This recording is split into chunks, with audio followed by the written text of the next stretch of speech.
103 Radio. Salut, c'est Jérémy LB pour 103 Radio. On est donc sur le Pharaonic Festival avec Maurice West. Hi Maurice. Hello. You were on stage a few minutes ago. Yes. How did you find the French crowd at Pharaonic Festival? Well, the French crowd is always amazing. Yeah. But I think the people here are a little younger than usually, you know. So they went like really crazy. It's like maybe one of the best shows. Like it's in my top 5 probably because they went so crazy. They were jumping up and down all the time. Yeah. So I really enjoyed it. You're very young. You're 22 years old. Yeah. Yeah. Right. Yeah. Yeah. How did you feel like producing music and become DJs? On what? Sorry. How did you feel like producing music and become DJs? Well, I was like into a lot of different music when I was like 16 or something. Yeah.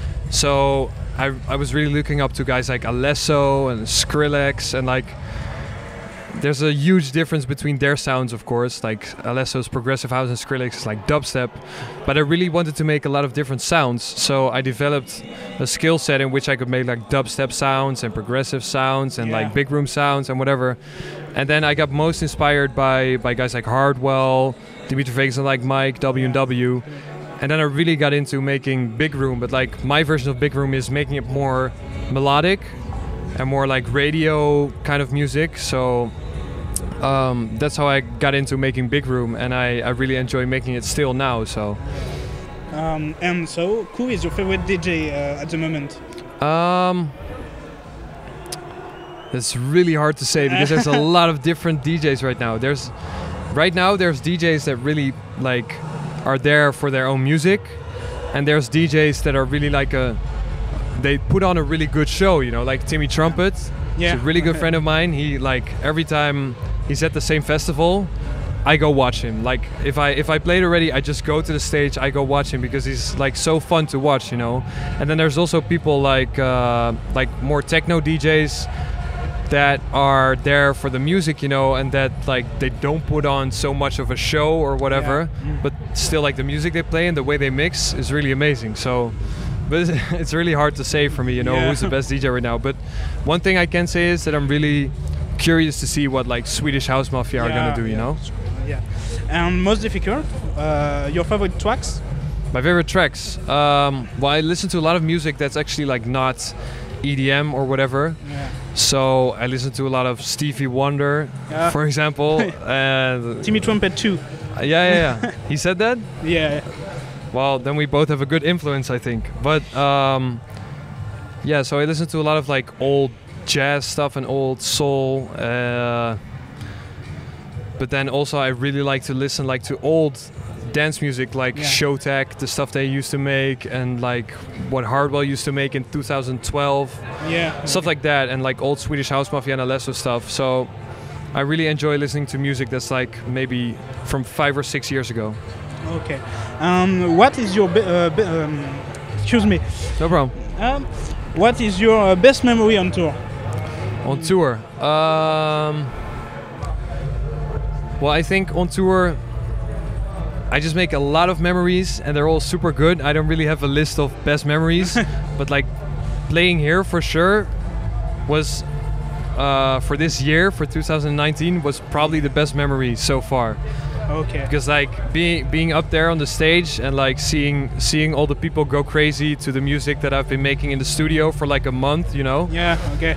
That's like the best feeling ever. So I feel like the hard work sort of pays off, you know, because I've been in the studio now for a month. Like I really locked myself up and just made music, more tracks, more whatever, you know. I just keep working, and then I get to play it here in front of people that really want to hear my music, you know. So that's like the best thing ever. So this was definitely a good memory for 2019, and yeah, just whenever I'm on tour and like there's a good vibe in the crowd and on the stage, and it doesn't matter how many people are in front of me, like it can be even 10 people if they really like the music, then it's a good memory for me, you know. Okay.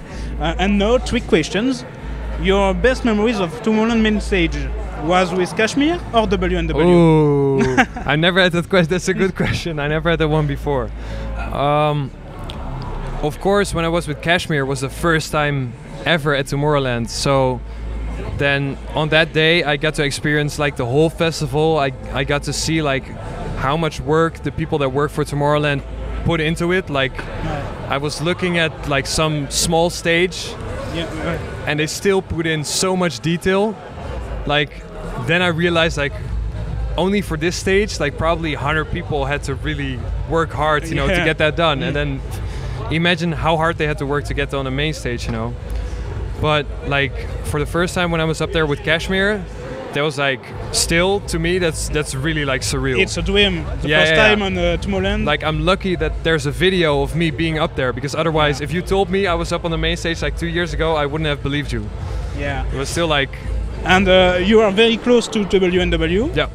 Are they a mentor for you? Sorry? Are they mentors for you? Mentors. Mentors. Yeah. They really helped me a lot during my whole career, and they were like the first to pick up my music, because I used to send them like DMs on Twitter. Yeah. And they just used to give me feedback on the songs that I sent them, and then like after a year I saw them at a festival in Holland. Yeah. And I finally got to meet them and talk to them, and then like over a period of 2 years we became really good friends, and I did a few warm-up shows for them. So we have like a lot of we've been through a lot of fun stuff together, you know. Yeah. And also when we're both not touring and we're both in the Netherlands, then we just hang out together and play video games and just do random shit, you know. You are friends. Yeah. And you are on the label Wave Culture. Sorry? You are on the label Wave Culture? You are on Wave Culture label? Future. Wave Culture. Wave Culture, yeah. Okay. Wave that's a label. French way to pronounce it. Wave Culture. A collab with WNW? Yeah, that's actually happening very soon. Very soon? Very soon. That's actually, for me, it's the next release that I'm doing. Okay. And on stage you play one of your new release? Yeah. Do you have a release date? I actually played 3 new tracks, and the first one is the collaboration with WNW. Okay. And that one is coming this month. Okay, yeah. And then next month I'm doing a track that I also played, but it's only me. Okay. So it's just a single. And then probably also there's a big remix happening soon. Okay. So. Thank you so much, Maurice West. Thank you very much. And we wish you all the best for the future. Thank you. Thank you, Maurice.